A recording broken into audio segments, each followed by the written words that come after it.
أعوذ بالله من الشيطان اللعين الرجيم. بسم الله الرحمن الرحيم. الحمد لله بارئ الخلائق الأجمعين، باعث الأنبياء والمرسلين، ثم الصلاة والسلام على أشرف الأنبياء، حبيب قلوبنا وشفيع ذنوبنا أبي القاسم محمد.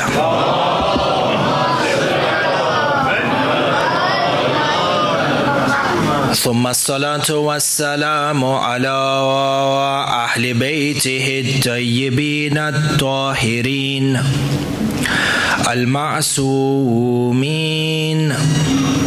المظلومين، لا سيما ولي الله الحجة ابن الحسن صاحب الأمر والزمان.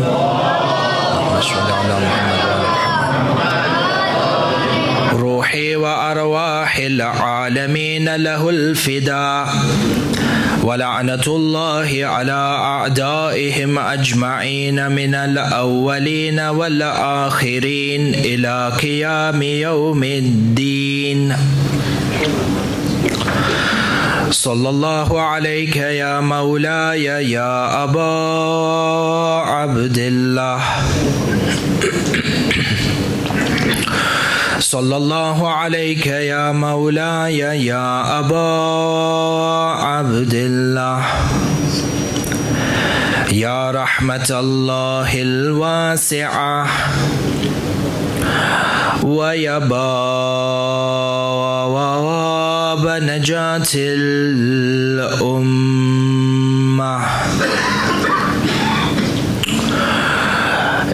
يا غريب الغرباء،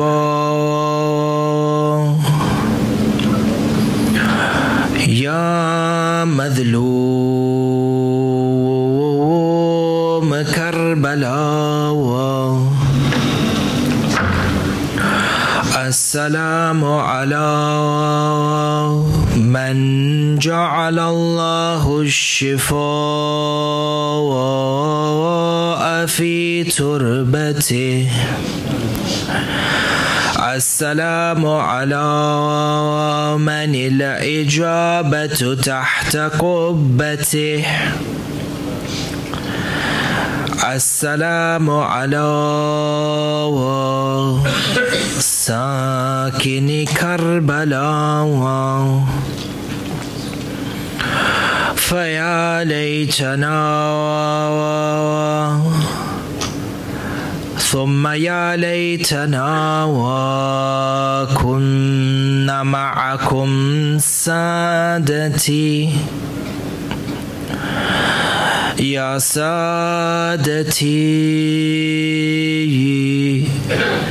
فنفوز فوزا عظيما. أما بعد، قال الله تعالى في محكم كتابه الحكيم: بسم الله الرحمن الرحيم. وإذا عجنه للسلم فاجنه إليه وتوكل على الله إنه هو السميع العليم. صدق الله العلي العظيم وآمنا به. نوروا مجالسكم بذكر محمد وآل محمد.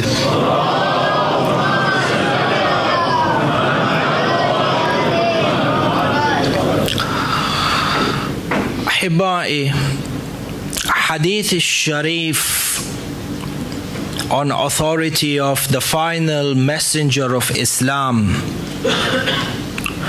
where miraran wa kiraran, a number of times, repeatedly you find the Prophet would say, Al-Hasan wal-Husayn imaman, in qama aw qa'ada.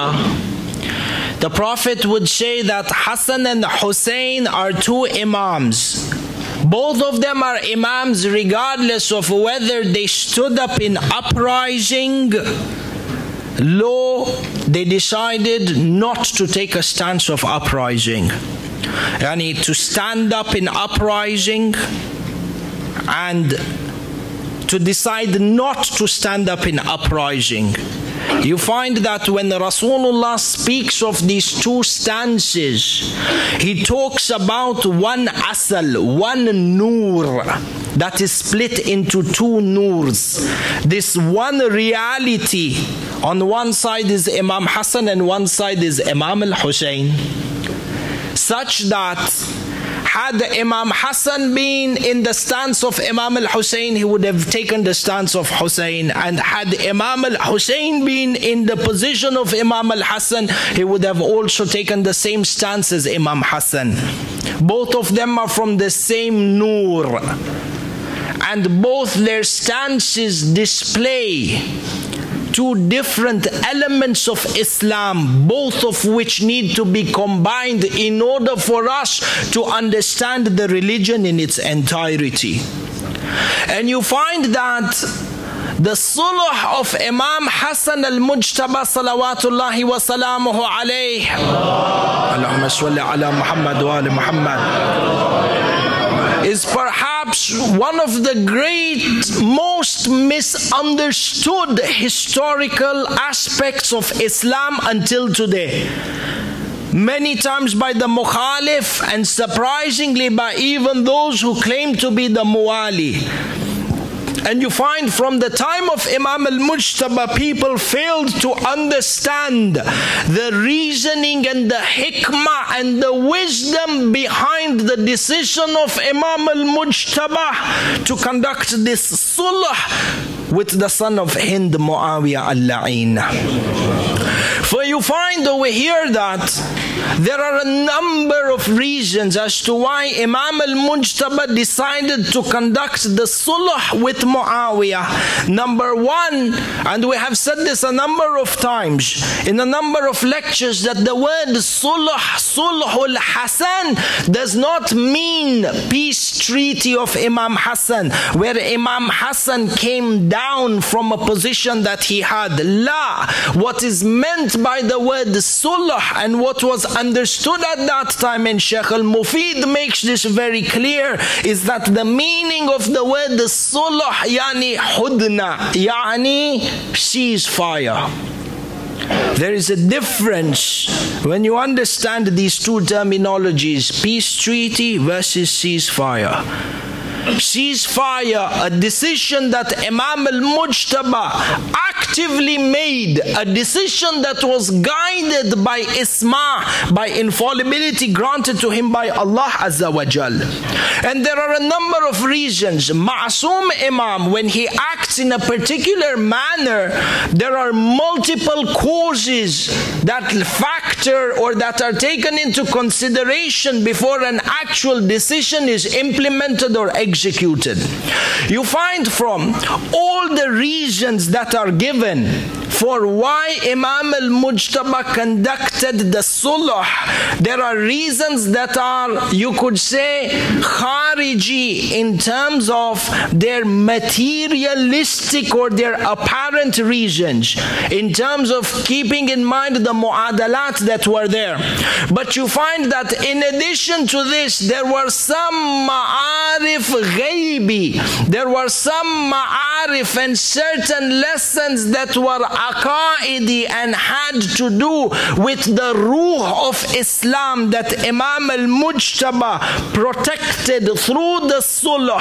And had it not been for Imam al-Mujtaba, the entire understanding of Islam in its entirety would have changed to the extent that, and these are words kullish khatira, these are words that are very heavy to be said, but had it not been for the sulh of Imam al-Hassan, then the foundation for Karbala would not have been planted.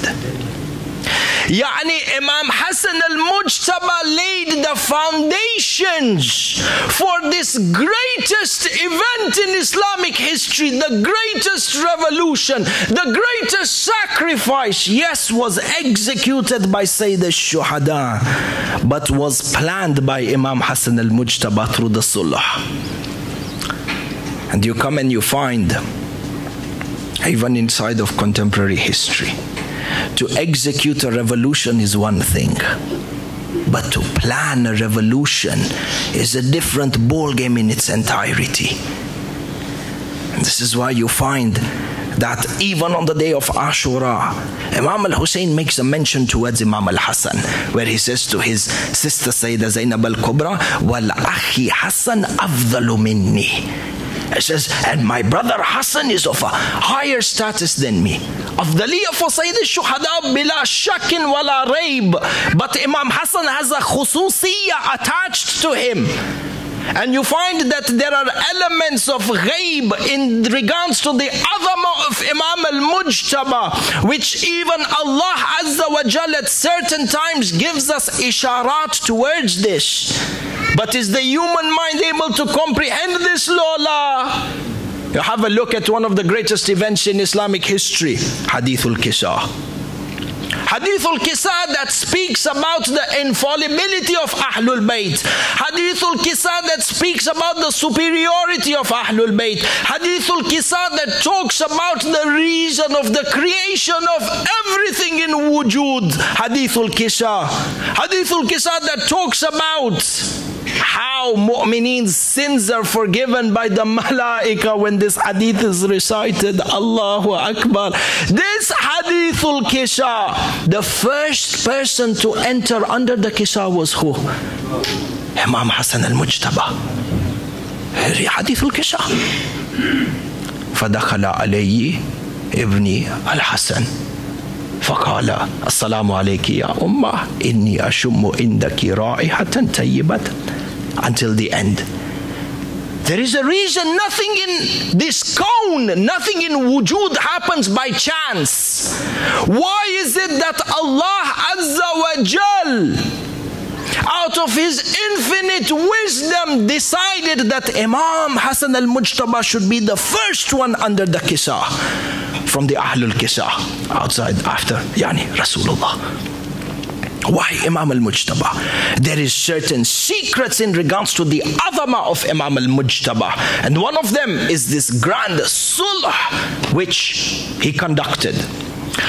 For the time that we have, I want to explain to you two aspects of the sulh of Imam al-Mujtaba, in that by him conducting this sulh, Imam al-Mujtaba was able to bring life and to revive two major principles of Islam that were misunderstood at that time and continue to be misunderstood till today. And Lawla, had it not been for the stance of Imam Hassan al-Mujtaba, these two mafahim, these two principles would have been subdued in dust altogether until today.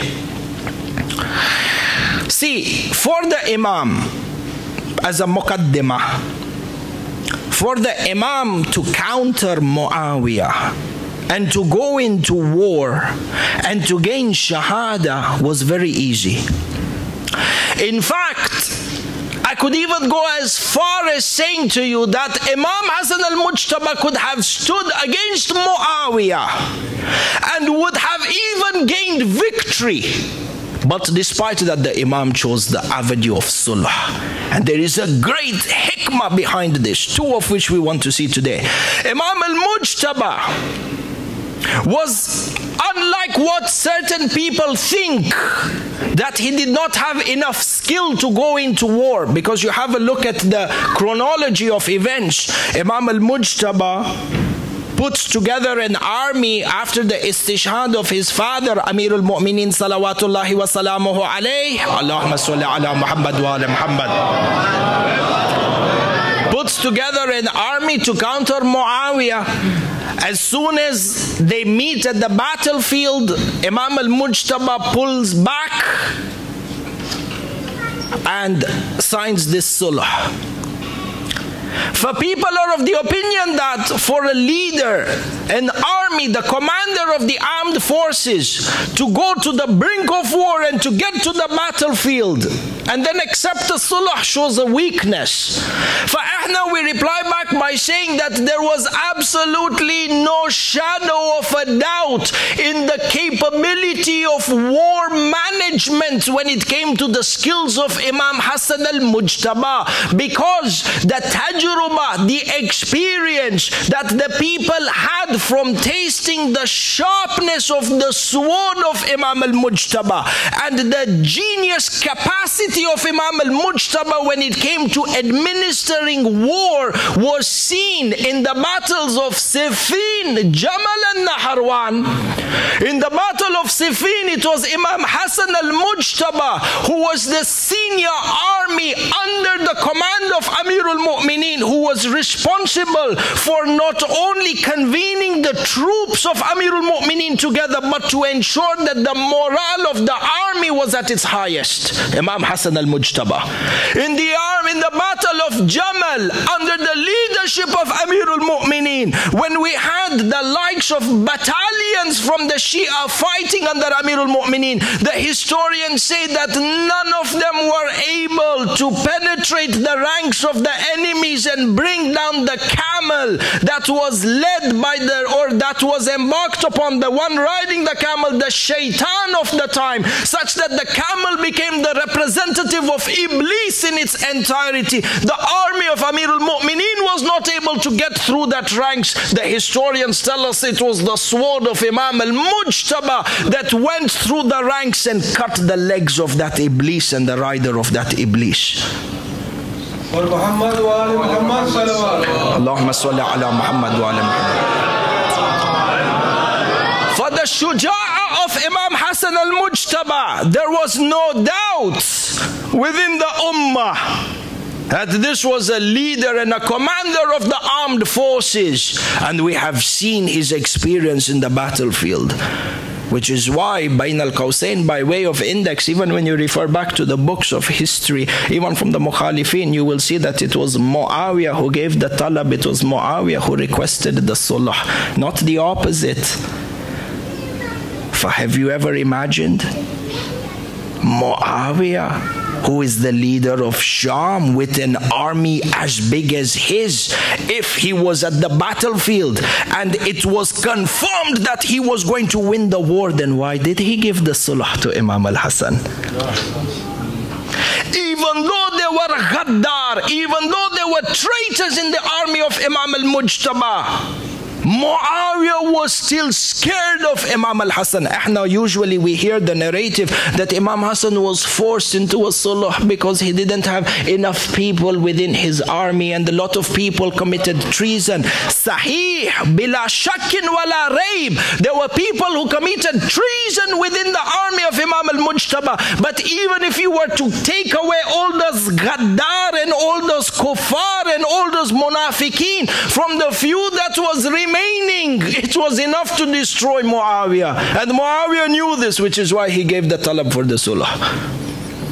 Tayyib. So the question over here is, what were the reasons and the hikmah behind the sulh of Imam al-Mujtaba, particularly if the measures of war were in his favor and the skill was also in his favor? Sallu ala Muhammad wa ala Muhammad.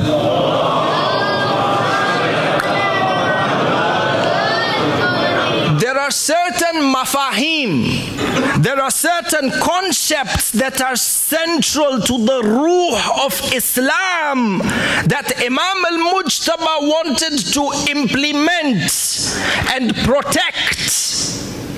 Had it not been for the sulh, they would have been, as we said in the beginning, settled under dust. stand on the basis that Imam al-Mujtaba did not win the war, or Imam al-Mujtaba became shaheed, then the goal of protecting Islam would not have been achieved. For the Imam's decision of gaining shahada or not gaining shahada, the factor to decision, or the factor to take into consideration behind this decision is the victory of Islam in this act or not? Victory of Islam was under the sulh. And let me give you two concepts which Imam al-Hassan revived. Number one, Imam al-Mujtaba clarified the concept of Khilafah and Imamah in the sense that from its linguistic term, this Khilafah that was seen, or afwan, not linguistic term, from its urfi understanding, yani the understanding of the people at that time, that the concept of Khilafah and Imamah was one. Khilafah in terms of the leader of the Islamic Ummah must be in a state of rulership over the Islamic government, and the Islamic leader divinely appointed by Allah cannot be separated from this maqam. Imam Hassan al-Mujtaba came and clarified for the Ummah over here that spiritual leadership by way of Imamah is not affected if this temporal dunya and the government is taken away from you. Because prior to Imam al-Mujtaba, you find that the understanding between the people or amongst the people was that the rightful Imam is the only one who can be a rightful Imam is the one who is at the seat of power. Imam al-Mujtaba came and separated this. And he came and he showed us that the position of Imamah is just like the position of Nabuwah, without a difference between them, in terms that both are sent by Allah or appointed by Allah Azza wa Jal. You take for example Nabi Sulaiman. Nabi Sulaiman was a Nabi, but at the same time he had the sulta, he had the mulk, he had power, he had government. So the Nabuwah was accompanied by materialistic worldly leadership and power and authority over the people by way of government. You find on the other hand Nabi Musa also a Nabi like Sulaiman, but he didn't have mulk like the way Sulaiman alayhi salam had. But does that mean because he was not at the realm of the mulk that his nabuwah is taken away from him? La! For the same thing Imam Hassan al-Mujtaba established for the people, his divinity, his rightful succession as the Khalifa of Allah, divinely appointed Imam after Amirul Mu'mineen and the second successor of Rasulullah. This position is not affected if the government and material rulership of the world is taken away from him. And this was an important concept for the people to understand at that time, that there can be infikak, there can be separation between these two concepts. And when you ponder over this, it goes a long way. Imam al-Mujtaba taught us.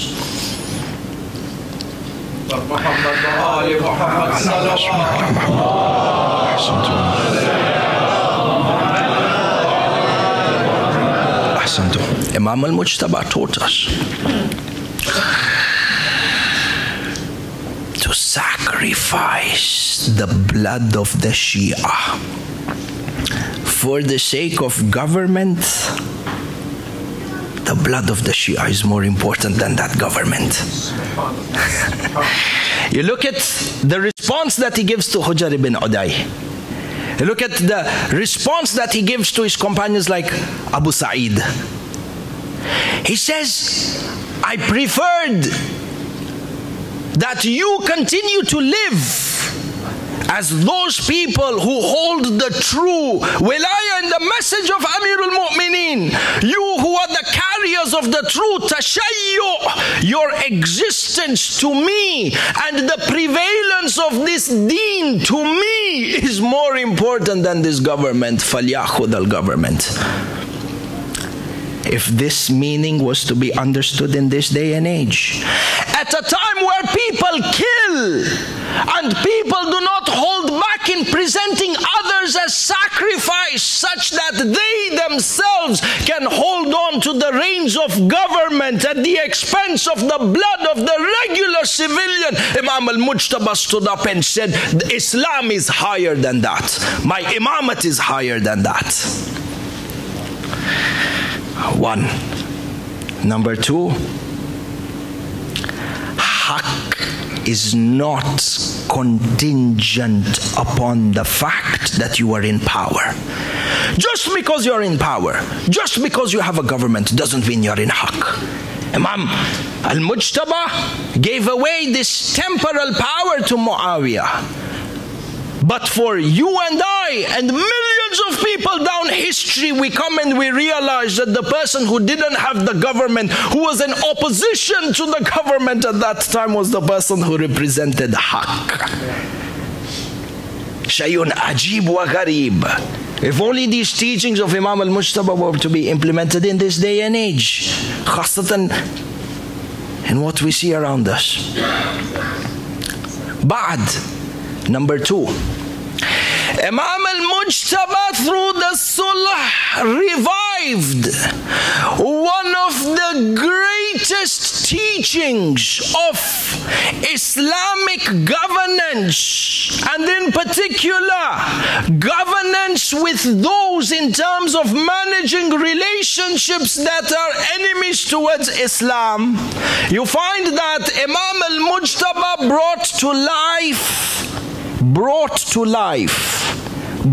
to life, he revived the teaching of the Quran that underlines the ethos of an Islamic government that had been buried, dusted and done with at that time. Suratul Anfal. See, an Islamic government, shay'un ajib wa gharib. Suratul Anfal, verse number 61. Bismillahir Rahmanir Rahim. Wa in janahu lis-salm. I believe maybe at the beginning of the lecture I may have said wa idha janahu lis-salm. The actual verse is wa in janahu lis-salm. Wa in janahu lis-salm fajnah laha wa tawakkal ala Allah. Allah. This ayah, Suratul Anfal, Allah is talking to Rasulullah at a time where the kuffar and the mushrikeen are attacking Islam from every aspect. What did we say at the beginning of the lecture? For the Imam, the most important thing is the preservation of the values of Islam. For the Imam, holding on to the government and holding on to leadership is not important. If this leadership is going to come at the expense of the teachings of Islam, then let that leadership go to Jahannam wa bi'sal masir. Sahih Lola, this is our entire claim that we are putting forward, and this understanding that we want to understand. For Imam al-Mujtaba, for him the most important thing is the preservation of the tenets of Islam. This verse, Allah subhanahu wa ta'ala tells Rasulullah, when he's talking to the kuffar and the mushrikeen, وَإِن جَنَهُ لِلسَّلْمِ فَاجْنَحْ لَهَا وَتَوَكَّلْ عَلَى اللَّهِ. And if they come to you, Ya Rasulullah, during a time of war, if they come to you and they offer to you peace, what do? Fajnah laha. Allah says to Rasulullah, those who are your enemies waging war against you, against the government of Islam, government of Rasulullah, divine government led by Ma'soom, if they are waging war against you, and during this war, if they call out for peace, fajnah laha, accept their peace straight away. The letter fa over here, fa yani fawriyan, without any conditions, without any prerequisites.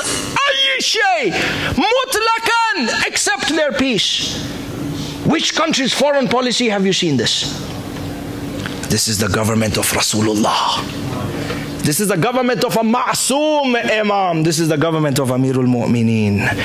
This is what the government of Imam al-Hujjah, Ajjalallahu ta'ala farajahu sharif, is going to be. Allahumma salli ala Muhammad wa ali Muhammad.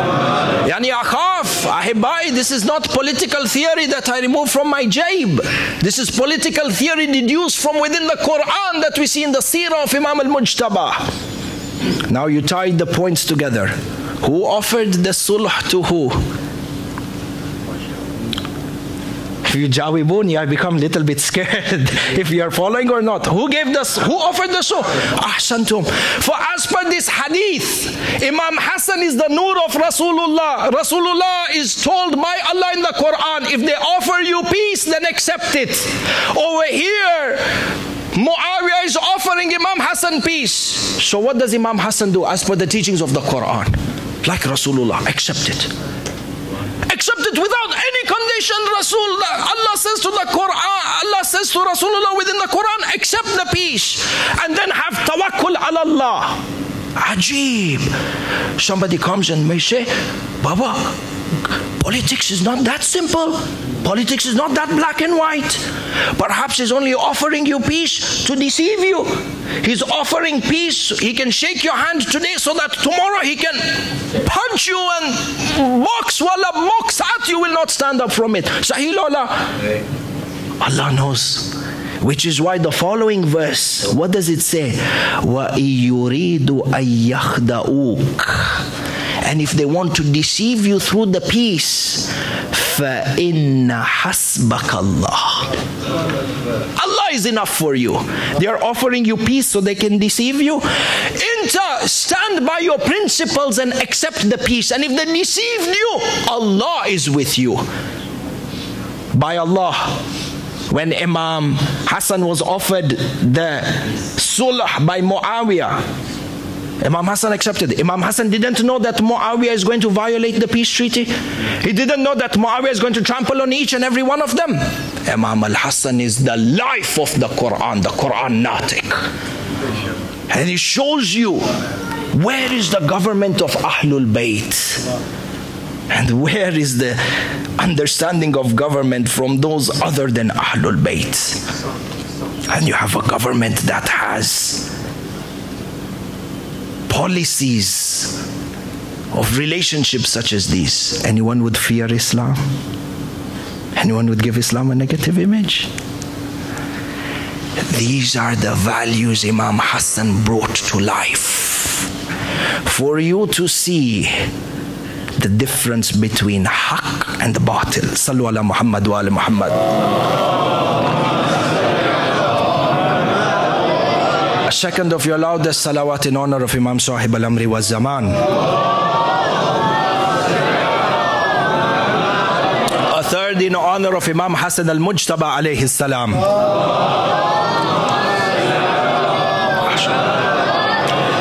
The kalam in regards to injazat,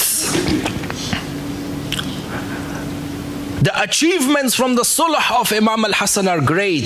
Ma'al asaf, there are maybe 10 such points that I have seen, and if a person was to contemplate and read the books of the ulama, there are many much more that now bring in and give you the full or a part of the understanding why the Ma'soom Imam performed what he did, and to understand the adama of this Imam. The Masa'ib of Imam al-Mujtaba. Ahibai. Despite the sulh and Imam al-Mujtaba going back to Medina, the sulh made Imam al-Mujtaba much stronger and much more powerful than what was anticipated from the beginning by his own Shia and by the enemies. And the proof for this is that Muawiyah could not bear the existence and the presence of Imam al-Mujtaba even though he was in Medina. Why was he threatened by Imam al-Mujtaba? Because of the power of Imam al-Mujtaba, which he was able to gain through this sulh. hadith mentions, Imam al-Mujtaba was poisoned multiple times. The least amount of times is that there were 4 attempts of poison on the life of Imam al-Mujtaba, such that the last time that he was poisoned, Muawiyah al-La'in asks for a particular type of poison to be brought from the land of Rome. A poison that perhaps in the science of poisons, none as lethal as the one that was administered to Imam al-Mujtaba was seen. The narrations mention that Muawiyah al-La'in was able to convince Ju'ada bint al-Ash'ath to administer the poison to Imam al-Mujtaba.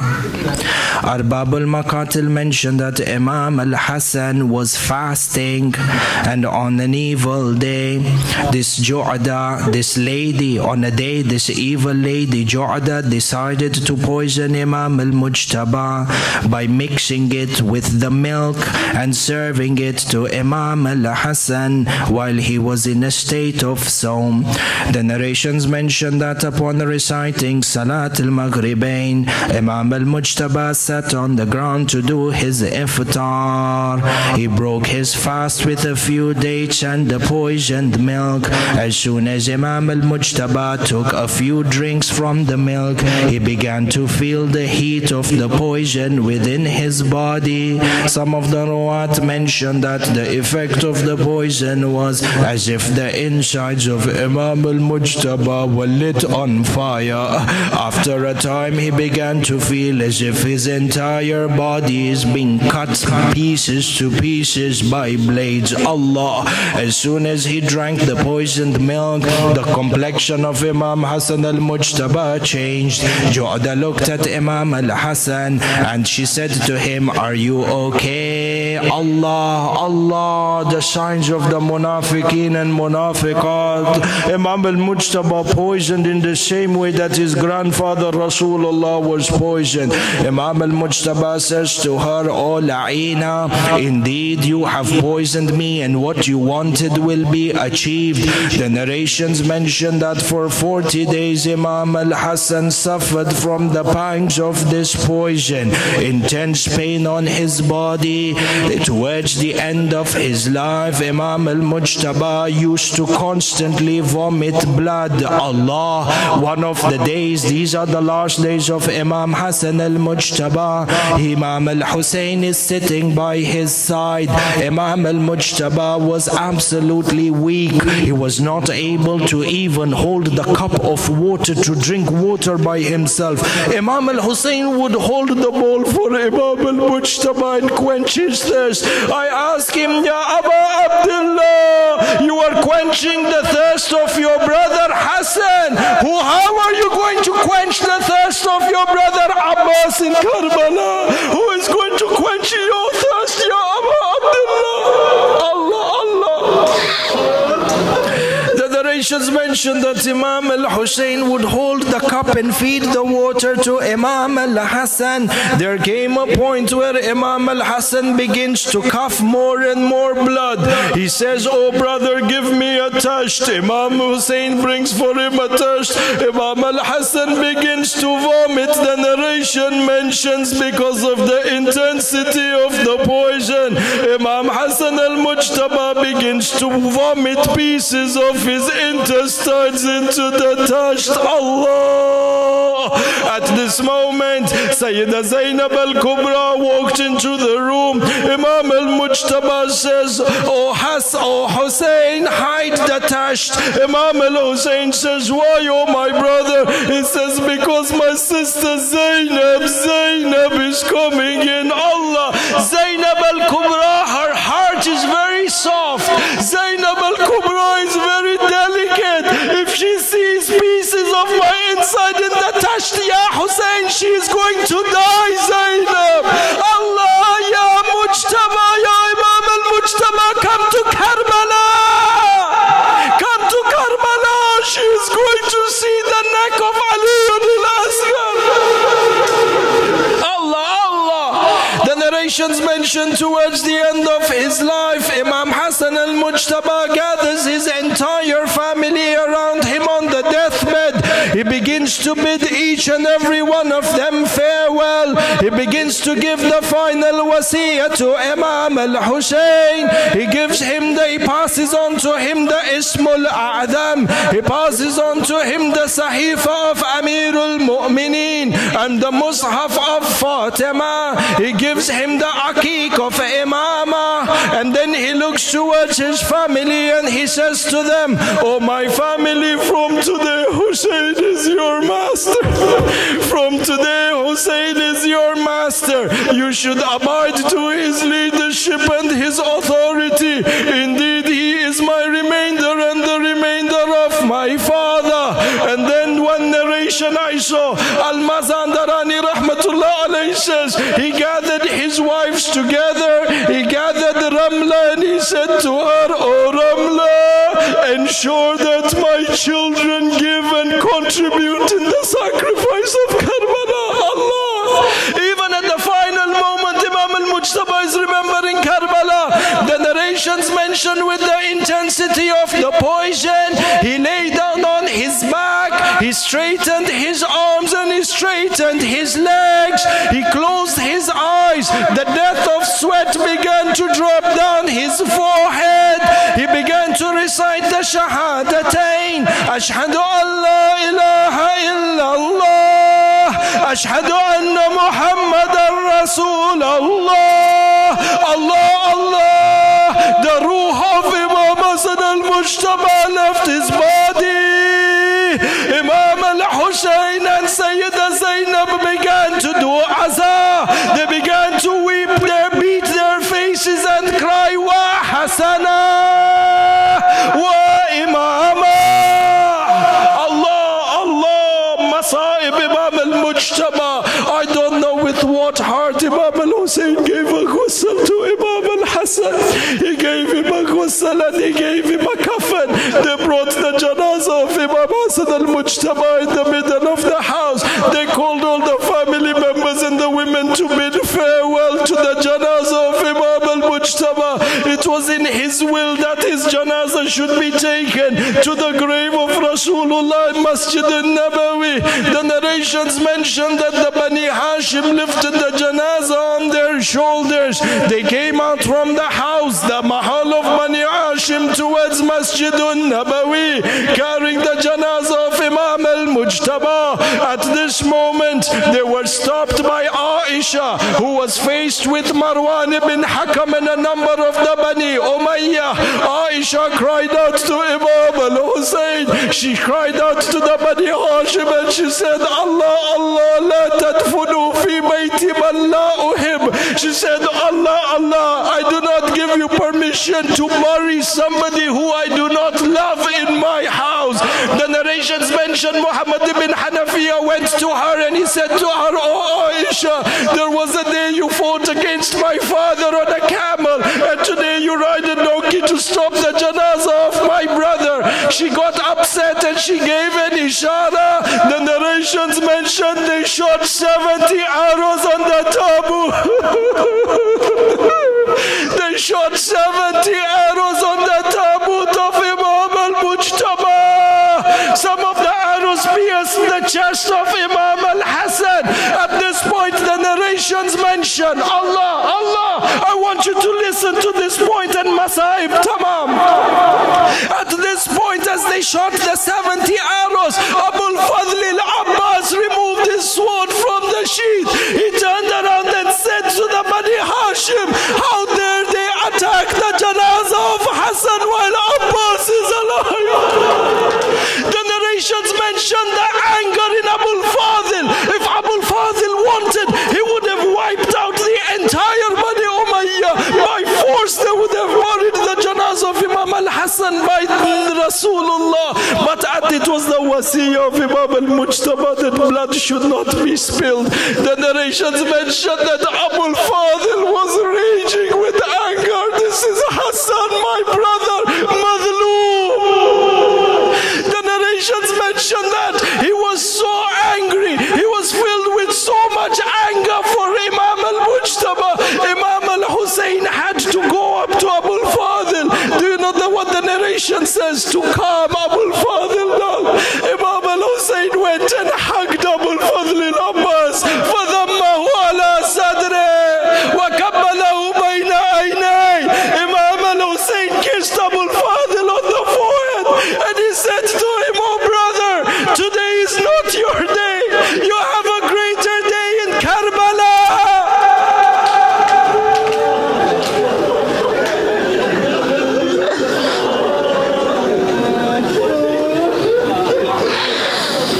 إذا لله وإنا إليه راجعون. مات من حسن، مات من حسين.